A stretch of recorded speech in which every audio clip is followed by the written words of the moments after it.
안녕하세요. 네, 여러분들 만나 뵙게 돼서 반갑습니다. 자, 저 소개를 먼저 드리면은 대박 열린 고시학원에서 간호관리를 강의하고 있는 오정아입니다. 여러분들이 이제 8급 간호직 공무원 시험을 위해서 동기부여돼서 이 자리에 앉아 계시죠. 그래서 그런 여러분들을 만나서 이제 여러분들 3개월 동안 여러분들 저하고 같이 수업을 진행할 계획입니다.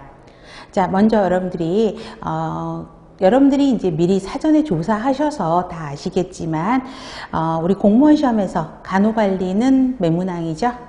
그죠? 20문항이죠. 그래서 기존에 이제 시험 기출문제 패턴을 한번 살펴보면, 이제 물론 각 문항에서도 골고루 나오는 걸 볼 수 있고요. 그 해 또 분위기에 따라서 약간 출제 빈도가 그 각 챕터별로 좀 다르게 나오기도 하는데, 최근에는 이제 골고루 나오는 것들을 볼 수 있습니다. 자, 공무원 시험에서는 또 하나 질문이 또 많이 들어온 것 중에 하나가 간호관리, 그러면 우리 간호협회 문제집도 보셨잖아요. 그러면 거기에 간호 역사가 들어가 있죠. 그래서 한국의 역사, 그 다음에 세계의 간호사를 이제 거기서 문제가 나오는 걸 볼 수 있는데, 그런 질문을 굉장히 저한테 많이 하세요. 그래서 선생님, 그 역사도 공부를 해야 됩니까? 그런데 공무원 시험에서는 역사는 그렇게 나오지는 않습니다. 물론 기존의 간호사 국가고시 시험에서도 예전에는 35문제, 뭐 40문제 이럴 때 한 10문제 정도가 역사가 나오긴 했는데, 최근 간호사 국가고시에서도요, 역사 문제를 한 2문제 정도밖에 나오지 않거든요. 그래서 공무원 시험에서는 아직까지 역사 문제는 나오지 않는다라고 생각을 하시면 될 것 같습니다.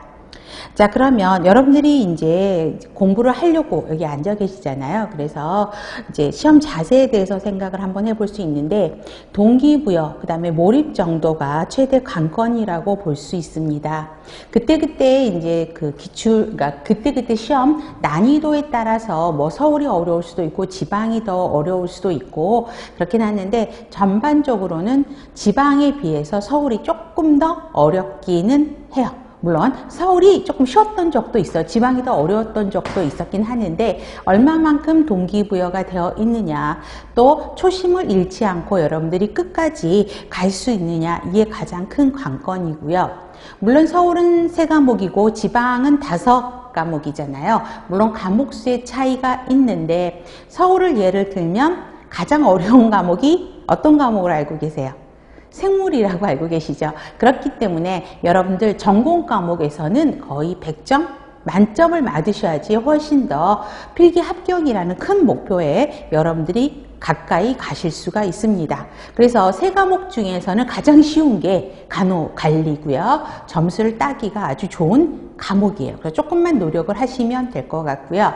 지방 같은 경우는 5과목, 일단 과목 수가 좀 많죠. 그렇기 때문에 전공에서는 높은 점수를 차지해 놔야 여러분들이 가장 높은 고점을 향해서 갈 수가 있습니다. 그래서 저는 이제 이 자리에서 말씀드리는 게, 간호관리는 점수 따기도 쉽고, 그렇죠? 그다음에 고득점을 획득할 수 있는 좋은 과목이라고 생각을 합니다. 그래서 만점을 일단 목표로 여러분들이 공부를 하시면 될 것 같고요.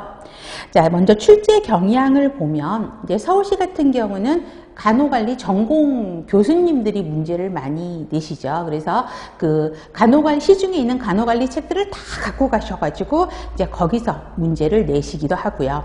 자, 지방 같은 경우는 예전에는 여러분들이 이제 기출문제를 보시면 아시겠지만 14년도 이전, 그러니까 13년도까지죠. 그때는 지방마다 문제가 다 달랐어요.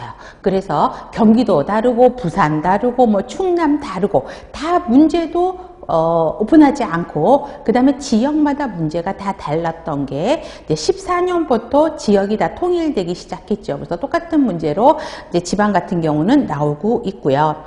그 다음에 예전에는 문제들이 개방되지 않았었어요. 그래서 여러분들이 시중에 이제 기출문제라고 보시긴 하셨을 텐데, 똑같은 기출문제도 조금 이렇게 뭐라 그러나 단어, 문장력이 틀리다라고 이야기를 하거든요. 그래서 어떻게 똑같은 문제입니까? 라고 하는데, 그때는 문제들이 오픈되지 않았기 때문에 수험생들의 그 복원력, 기억력을 더듬어서 문제를 복구해서 약간의 좀 차이점들이 있기는 있었을 겁니다. 그러나 최근에는 지방 같은 경우는 17년부터 문제를 다 오픈하기 시작했고요. 그 다음에 서울시는 18년부터 문제를 오픈하기 시작했어요.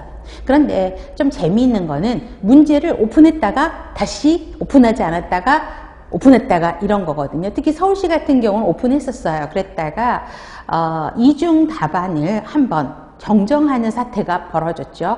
답이 조금 이상하다 그래서 수험생들이 복원, 그러니까 이의 제기를 신청을 한 거죠. 그런데 그게 받아들여져 가지고 이중 답안을 한번 인정을 했어요. 그랬더니 그 다음에는 문제를 오픈하지 않는 거예요.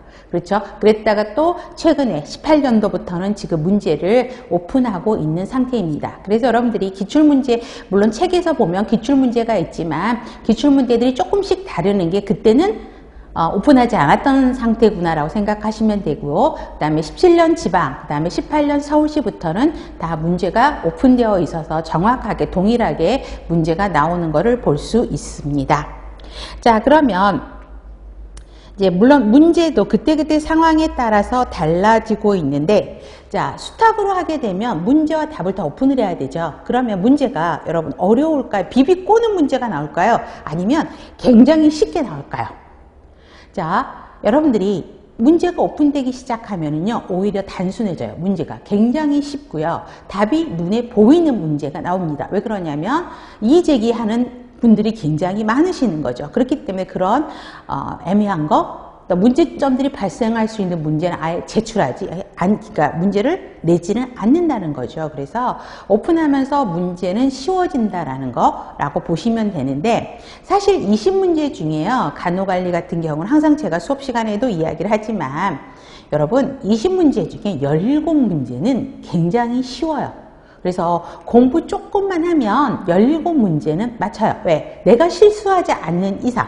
그죠? 그래서 17문제는 굉장히 답을 빠르게 찾아가시고 쉬운 문제가 나온다 그러면, 나머지 3문제는 뭐냐면 지금까지 한 번도 나오지 않는 문제에서, 그러니까 나오지 않는 개념에서 문제가 도출되는 걸 볼 수 있고요. 특히 지방에서, 지방직의 간호관리는 의료법에서도 문제가 나오게 됩니다. 그렇기 때문에 여러분들이 그 3문제를 다 맞춰야 되는 사명을 갖고 계시죠. 공부하시면. 그래서 우리는 그 17문제는 기본으로 맞고 가되, 나머지 3문제를 더 찾아가는 과정을 이 수업 시간에서 여러분들이 정리하신다고 보시면 될 것 같아요. 그래서 보시면 되겠고, 그 다음에 최근에는 문제, 이제 기출문제 나중에 문제풀이반이라든가 뭐 이럴 때도 설명을 드리겠지만, 현재 변화하는 의료계의 양상도 여러분들이 파악을 하셔야 됩니다. 특히 의료계에서 특히 강조하고 있는 이슈가 무엇인가를 생각해 보실 필요가 있고요. 최근 몇 년 동안에는 그 의료기관 인증 제도와 관련돼서 의료기관 인증 평가 기준이라든가, 그 다음에 의료기관 인증에서 가장 중요시하는 게 환자 안전하고 관련되는 거잖아요. 그래서 환자 안전과 관련된 내용이 굉장히 최근 3, 4년 동안에 굉장히 빈도가 높게 나온 걸 볼 수 있죠. 그래서 상급 종합병원의 환자 안전, 그 다음에 안전보전 활동, 그 다음에 간호윤리가 좀 바뀌었죠. 수정이 됐었죠. 그래서 간호윤리, 그 다음에 감염 예방 같은 감염관리 활동들이 더 빈도가 조금 더 증가하는 것을 볼 수 있습니다.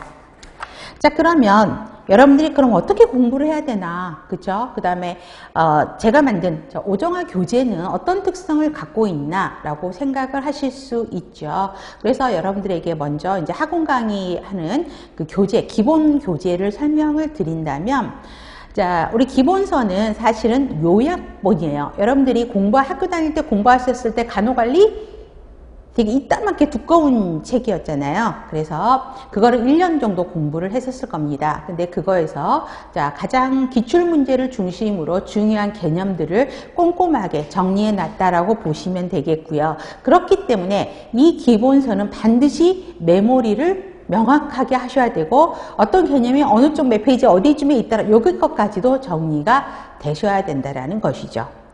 그 다음에 제가 이 책을 이제 편저를 할 때 많이 이용했던 책이 수문사, 그 다음에 현문사 간호관리학 책을 중심으로 하되, 특히 수문사나 현문사 책, 최근의 간호관리 책이 20년에 그죠? 많이 업그레이드가 됐어요. 그래서 20년 초반에 업그레이드가 돼서 여러분들이 학원 기본서 책을 봐보세요. 전부 20년 버전으로 그런 안에 있는 표, 그죠? 그림들 이런 것들이 20년으로 업그레이드가 되어 있는 걸 볼 수 있습니다. 그래서 가장 최신 버전으로 여러분들에게 만들었다라고 자랑할 수 있고요. 그 다음에 새로 변경된 내용도 꼼꼼하게 여러분들한테 제공해 드리고자 노력을 했으니까 최소 여러분들의 마음가짐은 우리 기본서는 확실하게 내 것으로 만들고 간다라고 보시면 되겠습니다.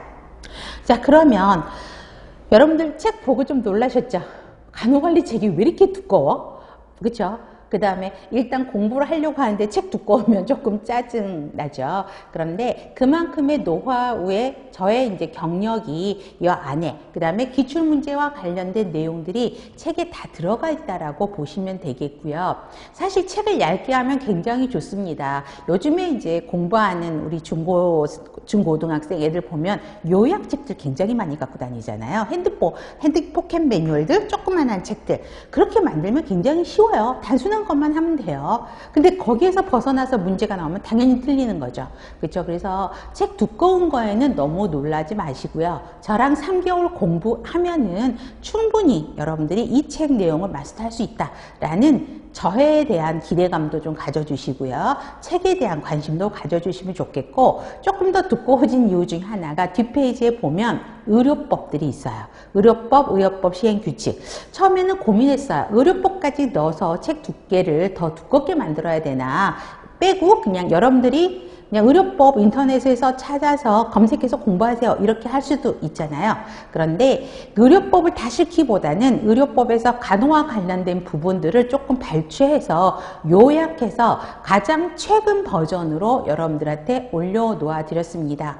그러면 딱 보시면 이 의료법 언제 다 해요? 걱정하지 마세요. 간호관리 공부하시면 뒤에 있는 의료법은요 다 술술술 익혀요. 왜? 기본 내용에 그런 내용들이 조금씩 발췌가 돼서 다 들어가 있거든요. 그래서 혹시나 의료법에서 나오는 문제가 있다면 그걸 놓치지 않도록 조금 더 발췌를 더 많이 해서 뒷페이지에 부록으로 넣어놨다라고 생각하시면 될 것 같습니다.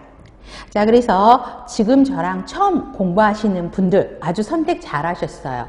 지금부터 정리를 하시면 내년 시험에는 충분한 시간을 가지고 천천히 준비해서 여러분들이 시험에 응하실 수 있을 텐데요. 일단 지금은 어떻게 하는 게 가장 좋다고요? 그죠? 아직은 뭐 시간 많으니까, 그죠? 조급하실 필요는 없고, 기본서 내역을 완전히 내 것으로 만드는 작업이 처음 하는 3개월 강의 중에 들어가실 겁니다. 그 다음에 기본서 책을 보면 기출문제가 각 단원별 뒤에 붙어 있는 걸 볼 수 있을 겁니다.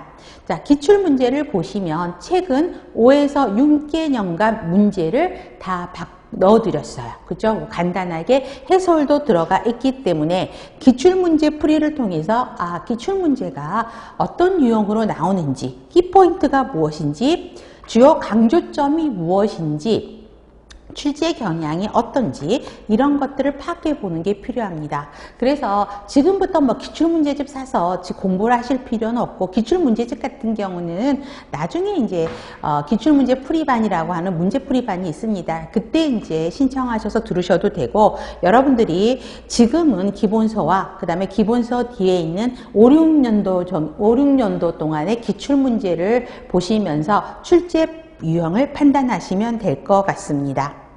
자, 강의는 3개월 주기로 일주에 그죠? 3시간 30분씩 총 12주 진행할 예정이고요. 자, 여러분들에게 강의 유인물을 드릴 거예요. 그래서 여러분들, 선생님들 강의 유인물 받으셨죠, 오늘? 그런데, 자, 강의 유인물을 보시면 어떤 것들이 있냐, 그러면, 책에서 설명하고 있는 거를 그림으로 보는 게 더 편한 거. 그죠? 설명하는 것보다 그림으로 보면 바로 이해가 되고, 그 다음에 여러분들이 이제 제 책을 보시면 또 하나 좀 보셨던 것 중에 하나가, 저는 표로 만든 걸 되게 좋아해요. 딱 정리가 되고도 한눈에 들어오잖아요. 그래서 그러한 것들, 그 다음에 새롭게 출판된 책에서 여러분들한테 조금 이런 것들은 조금 더 보충으로 들어갔으면 좋겠다라고 해서 그런 유인물들이 수업 시간에 제공이 될 겁니다. 그래서 그 책을 보시면서 다시 한번 정리하시면 되겠고요. 그래서 여러분들한테 강의 유인물로 들었던 것에서 또 기출도 나온 적이 있거든요. 그러면 다시 또 책으로 기본서로 막 들어가고 이러다 보니까 책이 점점점 올라갈 두께가 두꺼워질 수밖에 없습니다. 그래서 그런 부분은 조금 여러분들에게 이해를 부탁을 드리고요. 그 다음에 오늘은 첫 시간이어서 여러분들에게 강의 유인물만 드렸지만 다음 시간에 오시면 또 유인물이 한 개 있어요. 한 개 더 있어요. 그게 뭐냐면 OX 문제라고 해서 전 시간에 배웠던 내용을 중심으로 OX 문제로 드릴 겁니다. 근데 그 OX 문제는 어려운 게 아니고요. 굉장히 쉬워요. 아예 비비꼬지도 않고 단순 개념들이 어떻게 정리가 됐는지 여러분들한테 확인하는 간단한 OX 문제라고 생각하시면 돼요. 그래서 한 20문제에서 25문제 정도 여러분들한테 드릴 거니까 수업 시작 한 10분 전에 오시면 데스크에서 뭐 강의 유인물이 있는지 그 다음에 OX 문제가 있는지 이 두 종류를 받아서 수업에 참여하시면 되겠고요. 그 다음에 수업 시작 전에 그거를 이제 좀 풀으셔서 보시면 수업 시작하면서 강의 OX 문제를 풀고 수업을 진행할 계획입니다.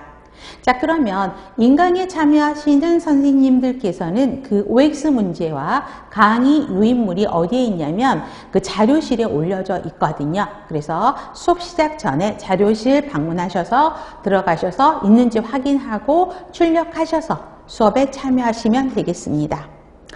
자, 그러면 이제 수업 내용에 대한 질문들 중에 이제 여러분들 질문들이 좀 많으실 거잖아요.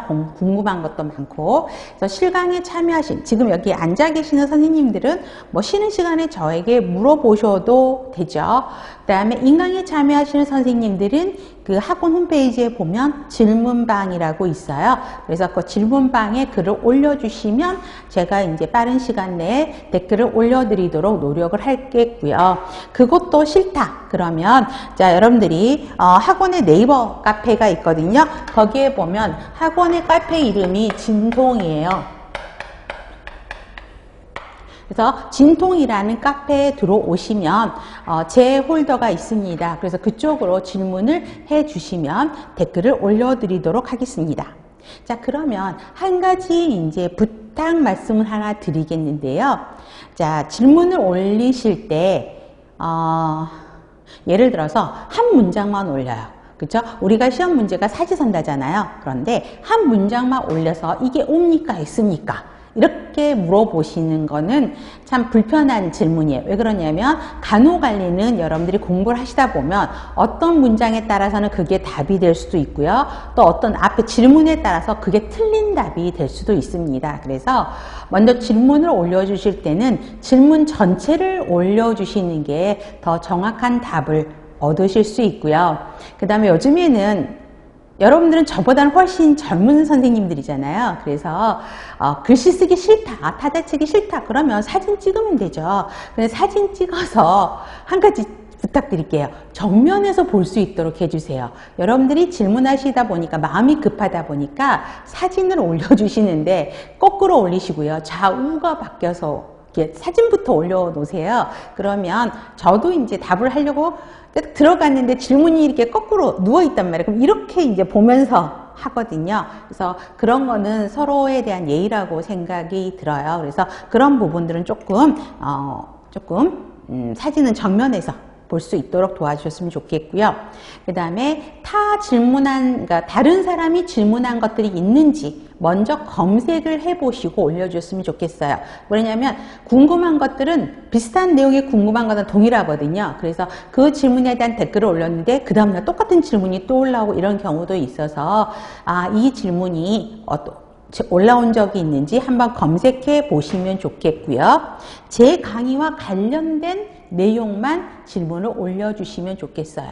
죄송하지만 타 학원의 문제집에 대한 오답 이런 거를 확인하는 차원에서 질문을 올려주시는 거는 지양해 주시기 바라겠습니다. 자, 그러면 먼저 교재를 먼저 보시면 교재의 목차를 한번 봐보세요. 그래서 목차에 대한 설명들이 먼저 이루어져야 될 것 같은데, 자, 이 목차는 궁금하실 필요, 아니, 그러니까 걱정하실 필요는 없죠. 왜 그러냐면 공부하시다 보면 이 내용 순서 다 외워지고요. 하시다 보면 이 절차가 저절로 이 목차에 대한 내용이 다 순서대로 머릿속에 다 들어가 박혀 있을 겁니다. 그렇기 때문에 이제 간단하게 전체적인 내용만 점검하고 들어가겠습니다. 자, 1장에서 간호관리 이해해 보세요. 그러면 1, 2, 3절이 있죠. 거기에 이제 기출문제가 연결된 걸 볼 수 있는데, 자, 과연 관리란 무엇이냐? 그거에 대해서 물어보는 거죠. 관리가 무엇이냐? 그러면 간호관리는 무엇이냐? 라고 나와 있고요. 그 다음에 특히 1절에서 가장 많이 나오는 빈도가 4번 생산성이죠. 효율성과 효과성을 물어보는 문제가 굉장히 출제 빈도가 높고요. 그 다음에 관리의 특성에서 그럼 간호관리가 뭐냐? 관리자의 종류는 무엇이 있고 간호관리자는 어떤 기술을 가져야 되느냐? 그 다음에 민츠버그라는 학자가 관리자 역할에 대해서도 정의를 해놨습니다. 그래서 2절 같은 경우에서는 민츠버그가 굉장히 강조되고 있고요.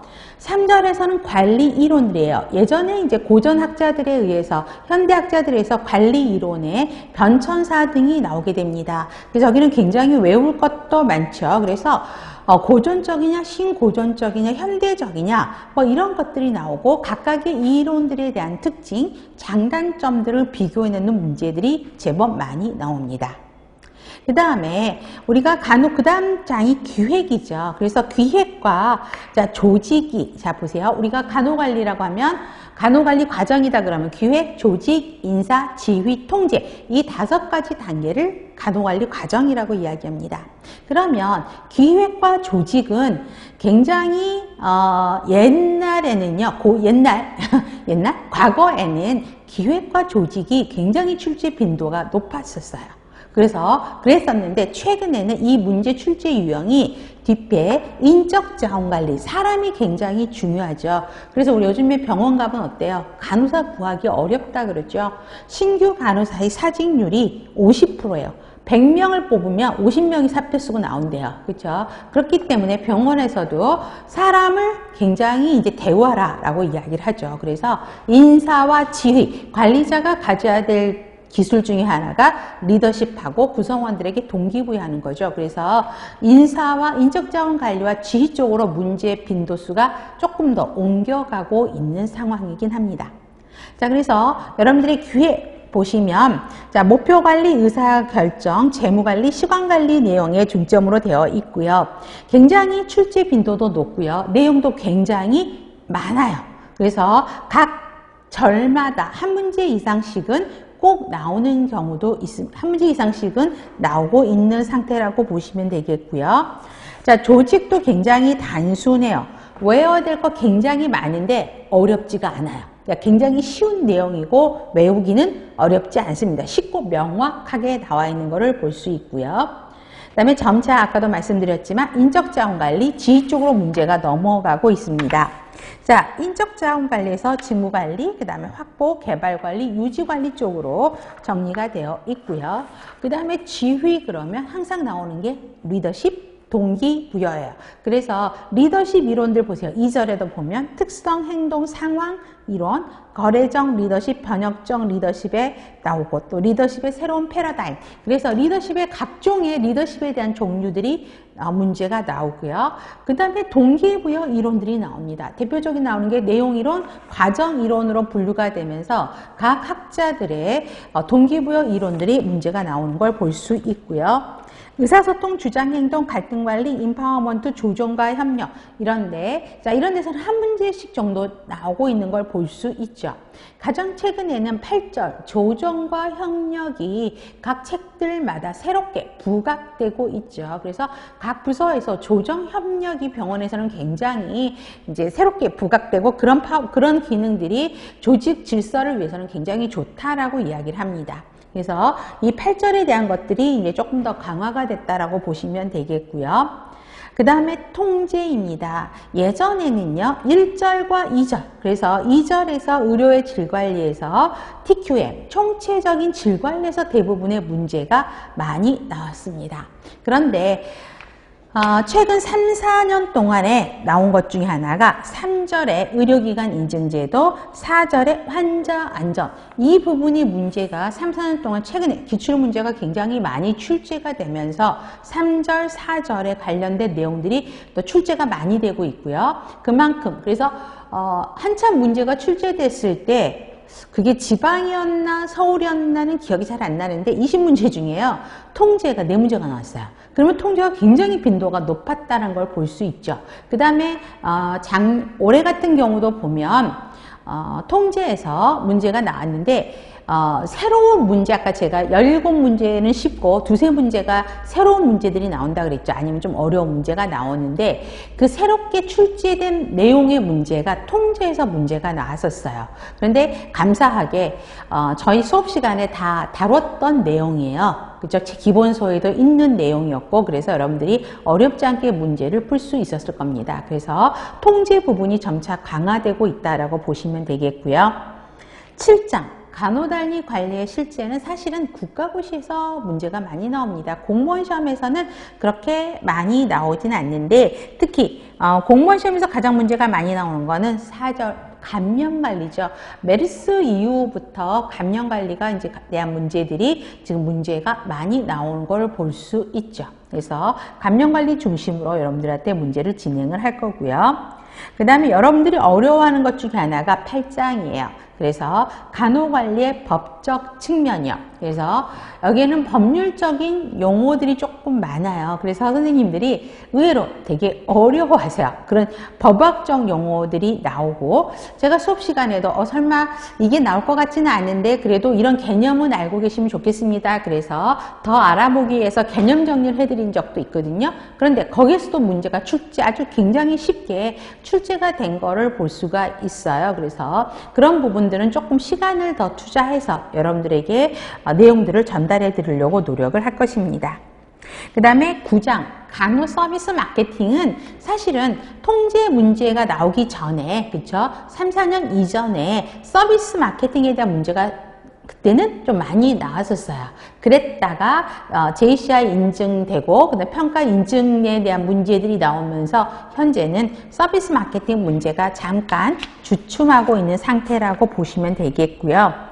간호정보 시스템은 이제 거의 나오지는 않아요. 그죠? 최근 10개년 기출을 보면 한 두 문제 그 정도 거의 나오지는 않고 있는데, 그래도 혹시나 중요한 개념들은 여러분들한테 정리를 해드릴 거고요. 간호윤리에 대한, 특히 2절에서 간호윤리학 있죠. 그래서 그 윤리 강령에 대한 한국 간호사 윤리 강령이 대부분 출제 문제입니다. 그래서 그 부분은 여러분들이 정리하실 필요가 있고요. 그 다음에 3번에서도 2절에 3번 보세요. 생명윤리 원칙이 있죠. 그래서 윤리 원칙과 그 다음에 간호사 윤리 강령 중심으로 여러분들한테 진행을 해드릴 겁니다. 그 다음에 아까도 말씀드렸지만 부록에서 의료법 시행령, 의료법 시행규칙, 그렇죠? 그래서 이거는 지금부터 스트레스 받으실 필요는 없고요. 시험 보기 이제 한 달 전쯤에 앉아서 천천히 훑어보시면 그때는 굉장히 편안하게, 그렇죠? 익힐 수 있는 내용이기 때문에 현재 의료법이 여기에 첨부되어 있고, 의료법에 대한 것 중에 최근 버전으로 되어 있습니다. 그래서 지금 그 의료법을 보시면, 자, 의료법도 여기 연도가 안 써있네요. 가장 최근 것까지예요. 그래서 최근 수정된 거, 이 책을 만든 시점에서 가장 최근 버전이니까 여러분들이 그렇게 정리하시면 될 것 같습니다. 자, 그래서 책에 대한 내용, 그 다음에 목차에 대한 내용은 간단하게 여러분들한테 설명을 해드렸습니다. 혹시 궁금하신 거 있으세요? 네. 좋습니다. 궁금하신 건 언제든지 질문 주셔도 좋고요. 그러면 수업 들어가 보도록 하겠습니다. 자, 먼저 간호관리의 이해 보시면 1절에서 보면 간호와 관리의 개념, 2절 간호관리의 특성, 3절 관리 이론 이렇게 나와 있죠. 그래서 전체적인 관리가 무엇이냐, 간호관리가 무엇이냐, 이 부분에 대한 정리들을 할 거고, 그 다음에 관리에 대한 이론 등들이 정리되는 걸 볼 수 있습니다. 자, 그러면 먼저 14페이지 간호와 관리의 개념입니다. 자, 그러면 첫 번째 간호의 정의 보시죠. 그러면 사실 간호의 정의는 문제 나오지는 않습니다. 그렇지만 이제 이거는 14페이지는 사실은 뭐 공부 그렇게 안 하셔도 돼요. 어떤 분이 벌써 X 하셨는데 그러실 필요는 없고요. 자, 이거는 그냥 흐름으로만 판단하셔도 돼요. 첫 시간부터 너무 무겁게 나가면은 좀 그렇잖아요. 그래서 이거는 그냥 흐름으로 보셔도 됩니다. 자, 먼저 나이팅게일입니다. 자, 우리가 간호를 정의할 때 네 가지 패러다임으로 정리를 하게 되죠. 그래서 그 간호의 네 가지 패러다임이 뭐죠? 사람이 무엇이냐? 인간에 대한 것. 그 다음에 건강에 대한 것, 그 다음에 환경에 대한 것, 그 다음에 간호에 대한 것. 이게 이제 네 가지 패러다임이라고 설명을 하고 있습니다. 우리 이거 내용을 언제 배웠던 것 같아요? 제 기억에는 대학교 1학년 때 간호학 개론 시간에 이거 공부했던 것 같아요. 그래서 그 각 이론가별로 지금 책에 있는 뭐 리디아 월, 버지니아 핸더슨, 로저스, 오렘 이 학자들이 이 네 가지 패러다임 등을 정리하면서 열심히 노력하려고 했던 것 같아요. 그런데 사실은 저 같은 경우는 1학년 때 여기에 사실 좀 질린 경우도 있거든요. 학자들이 정리한 걸 그 외우는데 그게 시험 문제여가지고 너무 힘들었던 기억이 나요. 그때 당시는. 근데 지금은 이제 그 뭐 인간, 환경, 건강, 간호 이거를 뭐 정리할 필요는 없겠고 그러면 그 학자들이 간호를 뭐라고 정리했는지 그 정도만 정리하셔도 됩니다. 제일 유명한 사람이 나이팅게일이죠. 나이팅게일 빠지면 안 되죠. 근데 나이팅게일은 환경을 강조했어요. 그래서 환자는, 그렇죠? 환자는 아니라 사람은, 그렇죠? 인간은 스스로 치료할 능력을 가지고 있다요. 그러니까 스스로 그런 치유하는 힘을 가지고 있기 때문에 환경만 업그레이드해주면 건강을 회복할 수 있다라고 이야기를 하고 있습니다. 그러면 우리 나이팅게일 여사가 어디에서 유명해졌죠? 전쟁에서 유명해졌죠? 그 전쟁에 가서 그 전쟁에 참여하는 군인들의 환경을 봤다라는 거죠. 그때 아마 사망률이요. 군인들 사망률이 50% 이상이었었나 봐요. 근데 나이팅게일 여사가 가서 보니까 이건 과관인 거예요.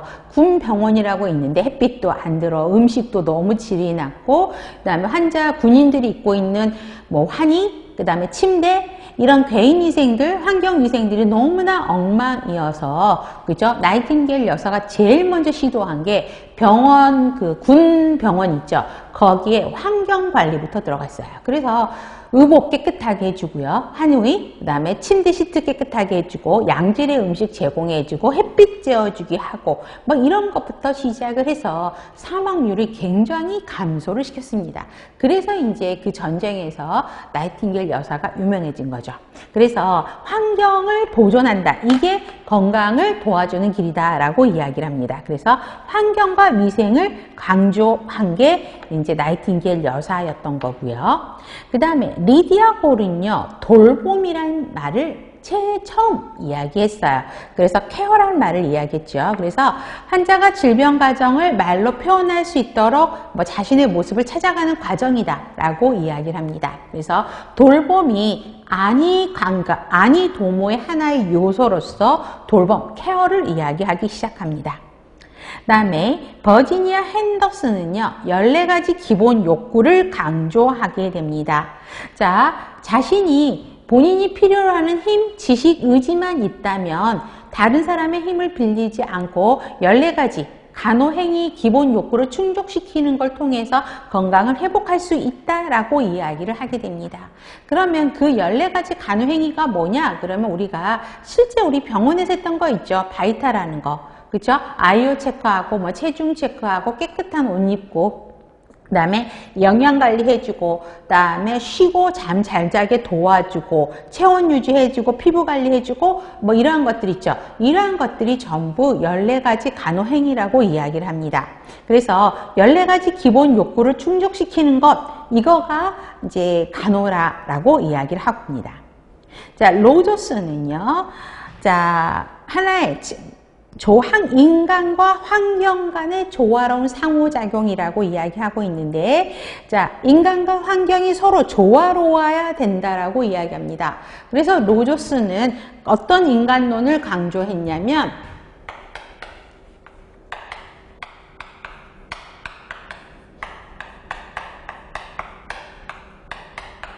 통합적 인간관을 강조하기 시작합니다. 그래서 지금처럼 인간과 환경이 서로 상호 에너지를 교환하는 것이 간호다라고 이야기를 하는 겁니다.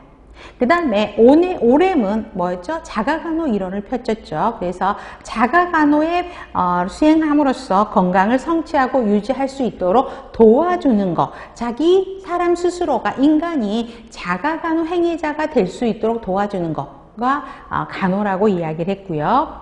로이는 적응 이론을 이야기했죠. 그래서 4가지 적응 양식에 부합하도록 도와주는 것을 간호라고 정의를 했고, 로이는 적응 이론을 펼치기 시작합니다. 그래서 여기는 그냥 흐름으로 보셔도 되고요. 그 다음에 7번 대한간호협회에서 말한 간호는 기억하실 필요가 있죠. 그래서 7번은 기억하셔야 됩니다. 자, 개인, 가정, 지역사회를 대상으로 한다. 그러면 이건 개인, 가정, 지역사회는 뭐예요? 간호 대상인 거죠. 그래서 우리가 말하는 간호 대상이 누구냐라고 이야기하면 개인, 가족, 지역사회입니다. 그 다음에 건강회복, 질병예방, 건강유지, 증진. 그러면 이건 뭐예요? 간호의 목적을 이야기하는 거죠. 간호의 목적이 무엇이냐? 그러면 건강회복, 질병예방, 건강유지, 증진. 이 말 굉장히 많이 들었을 겁니다. 그에 필요한 지식, 기력, 자원을 갖추도록 도와주는 활동, 이게 이제 간호 행위에 대한 정의를 써놓은 거죠. 그래서 대한간호협회에서 간호를 이렇게 정리했다라고 보시면 되겠고요. 그 다음에 9번 간호관리론적 관점을 보시면 특히 조직이라는 말을 기억을 하셔야 됩니다. 조직 동그라미요. 자, 관리는 조직에서 이루어지는 거예요. 그렇기 때문에 조직에서 제공되는, 건강과 관련된 조직에서 제공되는 서비스의 부분을 간호관리학적 관점에서 바라보는 간호 시각입니다. 자, 그러면 제가 이제 수업을 하기 전에, 본격적으로 들어가기 전에 제가 이런 말을 많이 할 겁니다. 동그라미 하세요. 아니면 별표 많이, 그 다음에 머스트입니다. 라고 그런 말들을 많이 할 건데, 자, 동그라미를 하라는 거는 여러분들이 가장 중심 키포인트 단어에 대해서 동그라미를 하라라고 여러분들에게 설명을 할 겁니다. 그래서 가장 틀리기 쉬운 단어들, 그죠? 함정인 문제들 있잖아요. 그죠? 그게 헷갈리지 않도록. 그 다음에 가장 중심 단어가 뭐다라는 거를 알려드리려고 동그라미 하라는 표현을 할 거고요. 그 다음에 별표 많이, 머스트라는 거는 완전 베이스로 완벽하게 외우셔야 되는 거고, 그만큼 기출에서 출제가 많이 됐다라고 생각하시면 돼요. 그래서 우리가 공부할 때 제가 기본이다, 머스트다 그러면 그 부분은 완벽하게 정리한다라는 생각으로 접근을 하시면 좋겠습니다.